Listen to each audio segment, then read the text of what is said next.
মাম্মাম, আর একটা কোশ্চেন ছিল। হ্যাঁ বেটু বলো। বলছিলাম আজকে তো নিশার বার্থডে না, সো ওকে আমি কি গিফট দেবো সেটাই আমি এখনো ঠিক করতে পারিনি। সো তুমি আমাকে 50,000 মতো দিয়ে দাও। আমি ভাবছি ওর জন্য একটা স্মার্ট ওয়াচ কিনে নিয়ে যাও।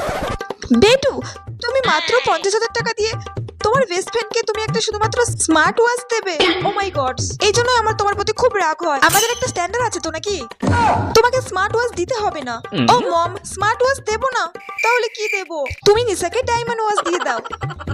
Diamond watch? ওকে মাম্মাম, তাহলে আমি ওকে একটা ডায়মন্ড ওয়াচ গিফট করি। ইয়েস বেটু, আমি যেটা বলছি সেটাই করো। তুমি ওকে একটা ডায়মন্ড ওয়াচ দিয়ে দাও। আর আজকালকার দিনে এত কম দামের গিফট কে দেয় বলো তো? ওকে মাম্মাম, তাহলে তোমার ফ্রেন্ডদের মধ্যে আমার ইমপ্রেশন আরো বেড়ে যাবে। ওকে মাম্মাম, তুমি তাহলে তাড়াতাড়ি ডায়মন্ড ওয়াচ অর্ডার করে দাও। আমার হাতে মাত্র 2 ঘন্টা। ওকে, আমি এক্ষুনি ডায়মন্ড ওয়াচটা আনিয়ে নিচ্ছি। মাম্মাম, আমি তো পার্লার যাবো, আমাকে ফোন পে 10,000 টাকা দিয়ে দিও তো। মাত্র 10,000 টাকা?